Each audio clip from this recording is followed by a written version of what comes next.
उद्देश असा आहे की DPTCची मीटिंग उद्याच्या सोमवारी होते. सोमवारी ही DPTCची बैठक होत असताना पुढच्या जिल्हा परिषदेच्या निवडणुका येत आहेत, तर त्याच्यापूर्वी निधीचे वितरण करणं आणि सगळ्यांच्या विचारानं आणखीन काही विकासाचं आणि विधायक अशा पद्धतीची जी काय राजकीय भूमिका असतील त्या सगळ्या दृष्टिकोनातून उद्या आजची बैठक आहे. खरं तर कोल्हापूर जिल्हा असेल, सांगली जिल्हा असेल, शिवसेनेने खूप मोठ्या प्रमाणात इनकमिंग सुरू केलेलं आहे. पैलवान असतील किंवा कोल्हापूर जिल्ह्यातील कोल्हापूर शहरातील नगरसेवक असतील, कशा पद्धतीने ऑपरेशन टायगर सुरू केले आहे? निवडणुका आहेत. शिवसेनेचं संघटन अजून मजबूत करण्यासाठी आदरणीय एकनाथजी शिंदे साहेबांच्या नेतृत्वाखाली अनेक लोक अतिशय चांगल्या पद्धतीनं समाजाचं काम करणारे सर्व राजकीय पदाधिकारी सर्व राज्यामध्ये अत्यंत उत्स्फूर्तपणे आमच्या सगळ्यांच्या बरोबर सहभागी होत आहेत. त्यामुळे साहजिकच ते संपूर्ण राज्यात जे आहे ते कोल्हापुरात आणि सांगलीतसुद्धा असणार आहे. या सगळ्याचा उपयोग इतका चांगला होईल की उद्याच्या निवडणुकांमध्ये सुद्धा निश्चितपणानं अतिशय भरीव कामगिरी करण्यासाठी शिवसेनेला त्याचा फायदा होईल. सतेज पाटील असं म्हटलं की कुठलंही ऑपरेशन जनतेच्या आणि आमच्यामध्ये कुठलंही ऑपरेशन चालणार नाही. ऑपरेशन टायगरचा काय फरक पडणार नाही, पण मुळात ह्याला ऑपरेशन टायगर कोण म्हणायला हा पहिला प्रश्न आहे. आणि दुसरा मुद्दा असा आहे की शिवसेनेचं संघटन वाढवणं ही आमची जबाबदारी आहे आणि ते करण्यासाठी आम्ही सगळी मंडळी अजून चांगल्या पद्धतीने काम करणं अपेक्षित आहे. ते सगळीकडेच आपण करतोय, त्यातलाच तो भाग आहे. आज मोखाड्यामध्ये रुग्णवाहिकेचा एक प्रश्न आलेला आहे की वेळेत पोचली नाही, त्यामुळं गर्भामध्ये त्या बाळाचा मृत्यू झाल्याची बातमी सांगितली. काय आउटपुट्स आहेत, काय घेतलं? मी आरोग्याचे संचालकांना सूचना दिलेल्या आहेत. चौकशी करून सोमवारपर्यंत त्याच्यावरती वस्तुस्थितीचा अहवाल येईल आणि जे जे दोषी असतील त्या सगळ्यांच्यावरती कडक कारवाई केली जाईल. आज पुण्यामध्ये एका सभेमध्ये शेतकऱ्यांनी अजितदादांच्या सभेमध्ये गोंधळ घडला, कर्जमाफी मागावी यासाठी गोंधळ घडला, काय सांगा? नाही, दोन गोष्टी खूप महत्त्वाच्या आहेत की एका बाजूला राज्याच्या एकूण सगळं राज्य चालवत असताना ज्या पद्धतीने लाडक्या बहिणींच्या सगळ्या फायनान्शियल सगळा जो काही बर्डन आहे ते सगळं पूर्ण करता थोडीशी या कर्जमाफीमध्ये थोडा उशीर होतो आहे. परंतु निश्चितपणाने एकदा निर्णय शासन ज्या वेळेला घेईल त्यावेळेला तो सगळ्या शेतकऱ्यांच्या दृष्टीने हिताचा असेल किंवा त्या सगळ्यांना निश्चितपणाने दिलासा देणारा असेल. आज बच्चू कडूंच्या भेटीसाठी उदय सामंत गेलेले आहेत.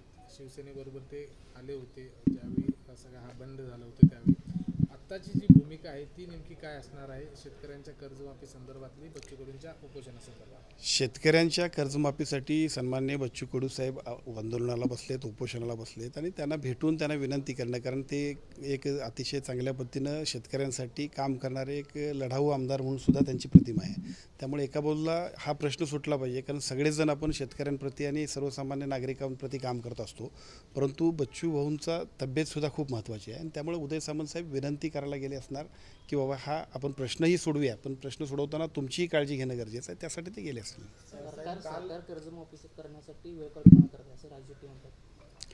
सरकार कर्जमाफीसाठी वेळ काढूपणा करते असं म्हणण्यापेक्षा ज्या पद्धतीने एकूण फायनान्शियल बर्डन आहे, शेवटी आपल्या खिशात 10 रुपये असतील तर त्या 10 रुपयाची योग्य पद्धतीचं वितरण करण्याची किंवा नियोजन करण्याची जबाबदारीसुद्धा सरकारमधल्या प्रमुखांची आहे. सर्वच घटकांना न्याय द्यायचा आहे आणि दिला पाहिजे, पण त्याच्यासाठी थोडासा उशीर लागतो आहे. तो उशीर लागणार तर त्याला आपण वेळ काढूपणा पण म्हणणं बरोबर नाही.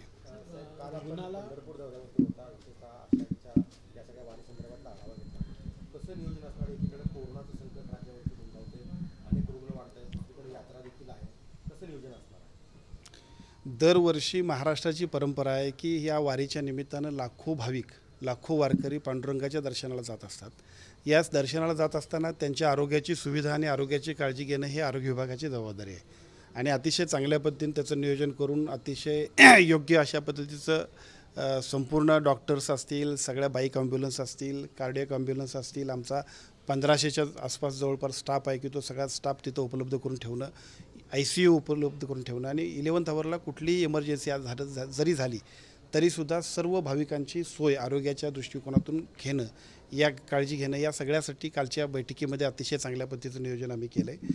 आषाढी वारीच्या निमित्तानं लाखो भाविक ज्यावेळेला एकत्रित येतात त्यावेळेला त्यांच्या आरोग्याच्या सर्व सुविधा आणि समस्यांसाठी सुद्धा अत्यंत दक्षपणानं आमच्या यंत्रणेनं काम केलं पाहिजे असंच अपेक्षित धरून कालची आढावा बैठक झाली आणि मला असं वाटतं की खूप चांगल्या पद्धतीनं आमच्या सगळ्या टीमनं नियोजन त्याचं केलेलं आहे. कोरोनाचं संकट कालसुद्धा हा विषय पंढरपूरमध्ये बऱ्याचशा पत्रकारांनी विचारला होता. त्यावेळी मी सांगितलं होतं की कोरोनाचं संकट असं म्हणता येणार नाही, पण कोरोनाचे पेशंट्स जे सद्यस्थिती दिसत आहेत भविष्यातसुद्धा पेशंटची जर काय संख्या वाढत असेल तर त्याच्यावरती योग्य नियंत्रण कशा पद्धतीने करायचं यासाठीची SOP जी केंद्र शासनानं आणि राज्य शासनानं दिलेली आहे त्याप्रमाणे त्या वारीतल्या सगळ्या टीमलासुद्धा आपण सूचना दिल्या आहेत आणि मला असं वाटतं की योग्य मॉनिटरिंग केलं तर त्याच्याबद्दल फारशी काळजी करायची गरज नाही. साहेब मोखाड्याचं थोडंसं अर्धवट राहिलं की 8 तास वेटिंग करायला लागलं ॲम्ब्युलन्ससाठी, तर ही यंत्रणा राज्यातल्या ॲम्ब्युलन्सची सक्षम आहे असं तुम्हाला वाटतं का? मुळात या घटनेची संपूर्ण चौकशी करण्याचे आदेश मी संचालकांना दिले आहेत. संचालक आरोग्य त्याची चौकशी करत आहेत.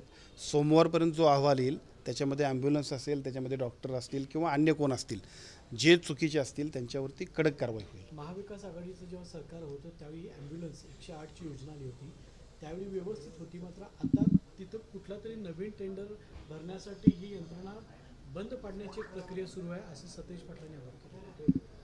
मुळात ही जी पूर्वीची ॲम्ब्युलन्सची एकूणच ॲम्ब्युलन्स होती या ॲम्ब्युलन्सला 10 वर्ष पूर्ण झालेत.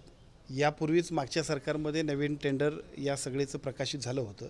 या टेंडरच्या नवीन जे काही टेंडर झालं होतं त्या टेंडरप्रमाणे नवीन ॲग्रीमेंट झाले.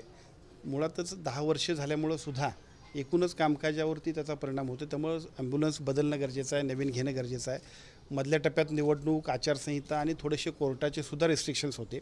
आता हायकोर्टनं सुद्धा जे योग्य पद्धतीची कार्यप्रणाली अवलंब करा म्हणून सांगितलं आहे त्यामुळे आम्ही नवीन ॲग्रीमेंट केलं आहे. आता त्याचा उपयोग अतिशय चांगल्या पद्धतीनं अद्ययावत अशा म्हणजे देशातल्या सर्वोत्कृष्ट अशा पद्धतीच्या ॲम्ब्युलन्स 108च्या ज्या आहेत त्या महाराष्ट्राच्या होतील अशा पद्धतीचं काम पुढच्या टप्प्यामध्ये आपल्या सगळ्यांना निश्चितपणाने दिसेल. पुण्यामध्ये TV9चे कॅमेरामन शूटिंग करत असताना पोलिसांनी त्यांच्यामध्ये वाद झाला. पोलिसांनी असं म्हणलं की त्या कॅमेरामनला घ्या, खोलीत ठेवा, त्याच्यावर गुन्हा दाखल करा. याबद्दल काय सांगा?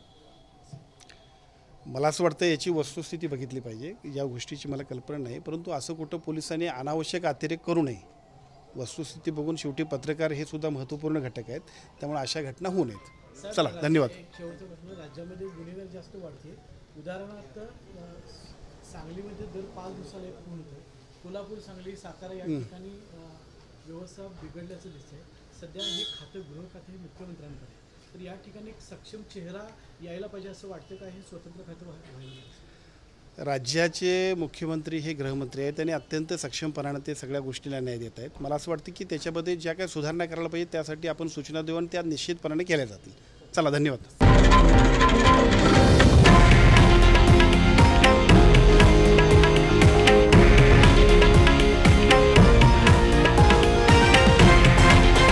हे आहे देशातील नंबर 1 न्यूज नेटवर्क आणि आपण पाहत आहात TV9 मराठी, एकमेव.